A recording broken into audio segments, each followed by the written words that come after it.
شروع کرتی ہوں اللہ کے نام سے جو بڑا مہربان اور نہایت رحم فرمانے والا ہے۔ رسول اللہ صلی اللہ علیہ وآلہ وسلم نے فرمایا، ثابت قدم رہو اور اس کی برکتیں ہرگز شمار نہ کر سکو گے، اور یاد رکھو کہ تمہارے اعمال میں سب سے بہتر عمل نماز پڑھنا ہے، اور مومن ہی ہر وقت باوضو رہ سکتا ہے۔ پتوں کی طرح گناہ چڑھتے ہیں۔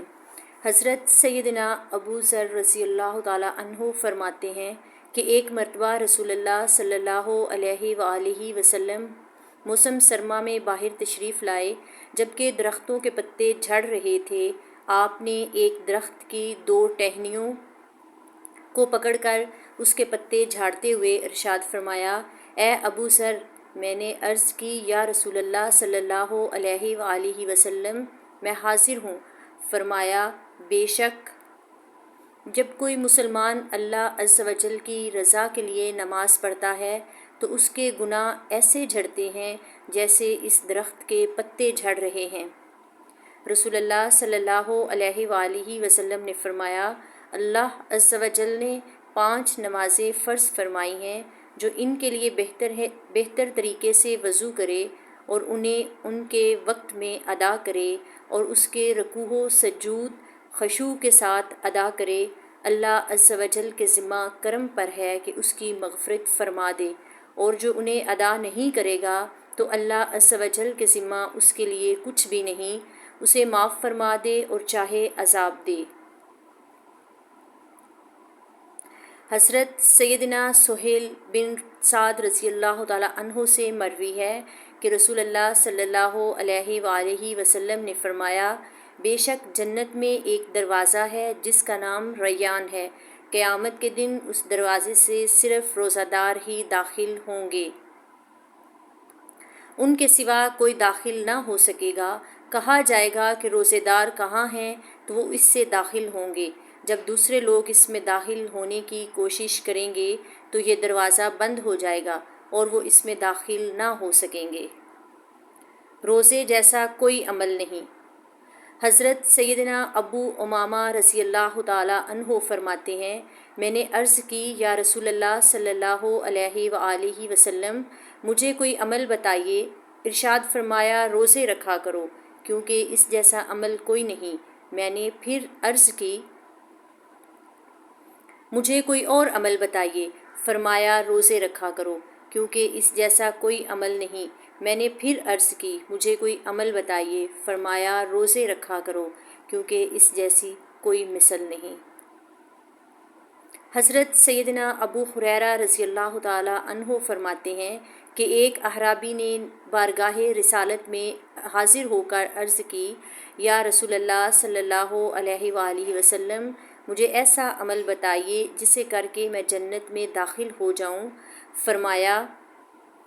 اللہ عز و جل کی اس طرح عبادت کرو کہ کسی کو اس کا شریک نہ ٹھہراؤ، اور فرض نمازیں ادا کرو اور زکوٰۃ ادا کرو، اور رمضان کے روزے رکھو۔ اس نے عرض کی، مجھے اس ذات کی قسم جس کے قبضہ قدرت میں میری جان ہے، میں اس پر زیادتی نہ کروں گا۔ یہ کہہ کر جب وہ واپس چلا گیا تو نبی کریم صلی اللہ علیہ وآلہ وسلم نے فرمایا کہ جو کسی جنتی کو دیکھنا چاہے وہ اس شخص کو دیکھ لے۔ 3 باتوں میں مومن کا دل خیانت نہیں کرتا۔ رسول اللہ صلی اللہ علیہ وآلہ وسلم نے فرمایا، 3 عمل ایسے ہیں کہ مومن کا دل اس میں خیانت نہیں کرتا: خالص اللہ عز و جل کے لیے عمل کرنا، حکمرانوں کی خیر خواہی اور ان کی جماعت کو لازم پکڑنا، کیونکہ ان حکمرانوں کو دین کی دعوت دینا اور ان کے ماتحت لوگوں کی اصلاح کا ذریعہ بن سکتا ہے، اور جس کا مقصد دنیا کمانا ہوگا، اللہ عز و جل اس کے کام کو متفرق یعنی جدا جدا کر دے گا، اور اس کے فقر کو اس کے سامنے کر دے گا، اور اسے دنیا سے وہی ملے گا جو اس کے لیے لکھا گیا ہو، اور جس کا مطلوب آخرت ہو تو اللہ عز و جل اسے اس کا مطلوب عطا فرما دے گا، اور اس کے دل کو غنا سے بھر دے گا، اور دنیا ذلیل ہو کر اس کے پاس آئے گی۔ حضرت سیدنا معاذ بن جبل رضی اللہ تعالی عنہ سے مروی ہے، رسول اللہ صلی اللہ علیہ وآلہ وسلم نے ہم سے 5 چیزوں کا وعدہ فرمایا ہے کہ جو شخص ان میں سے ایک پر بھی عمل کرے گا تو وہ اللہ عز و جل کے ذمہ کرم میں ہوگا۔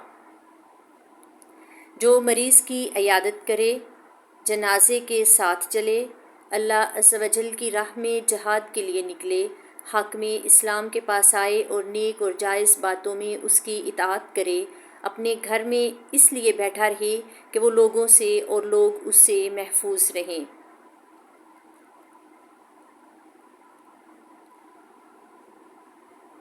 حضرت سیدنا ابو امامہ رضی اللہ تعالی عنہ فرماتے ہیں، میں نے نبی کریم صلی اللہ علیہ وآلہ وسلم کو حجۃ الوداع کے خطبہ میں یہ ارشاد فرماتے ہوئے سنا،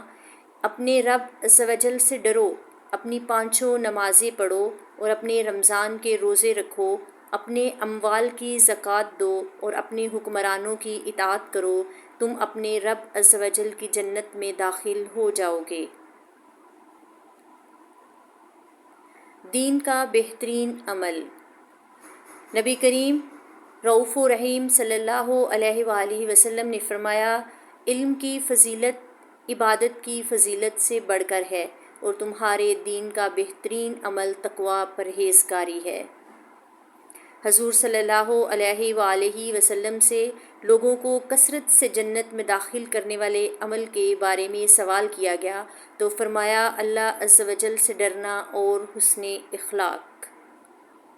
رسول اللہ صلی اللہ علیہ وآلہ وسلم نے فرمایا، اللہ عز و جل نے 3 دن میں حضرت موسیٰ علیہ السلام سے 1,40,000 کلمات کے ذریعے جو کلام فرمایا اس میں یہ بھی تھا، اے موسیٰ، میرے لیے عمل کرنے والوں نے دنیا سے بے رغبتی جیسا کوئی عمل نہیں کیا اور مقربین نے ان پر میری حرام کردہ اشیاء سے بچنے جیسے کسی اور عمل سے میرا قرب حاصل نہیں کیا، اور میری عبادت کرنے والوں نے میرے خوف سے رونے جیسی کوئی عبادت نہیں کی۔ حضرت سیدنا موسیٰ علیہ السلام نے عرض کی، اے ساری کائنات کے رب عز و جل اور روز جزا کے مالک، یا ذوالجلال والاکرام، تو نے ان کے لیے کیا تیار کیا ہے اور تو انہیں کیا بدلے میں عطا فرمائے گا؟ فرمایا، دنیا سے بے رغبتی رکھنے والوں کے لیے تو میں اپنی جنت کو مباح کر دوں گا اور اس میں جہاں چاہیں ٹھکانہ بنا لیں، اور اپنی حرام کردہ چیزوں سے پرہیز کرنے والوں کو یہ انعام دوں گا کہ بروز قیامت ان کے علاوہ ہر بندے سے سخت حساب لوں گا، کیونکہ میں پرہیزگاروں سے حیا کروں گا اور انہیں عزت و اکرام سے نوازوں گا، پھر انہیں بغیر حساب جنت میں داخل فرماؤں گا، اور میرے خوف سے رونے والوں کے لیے رفیق اعلیٰ ہوگا جس میں ان کا کوئی شریک نہ ہوگا۔ اللہ عز و جل سے دعا ہے کہ ہمیں نیک، متقی، پرہیزگار، والدین کا فرما بردار اور سچا عاشق رسول بنائے، آمین۔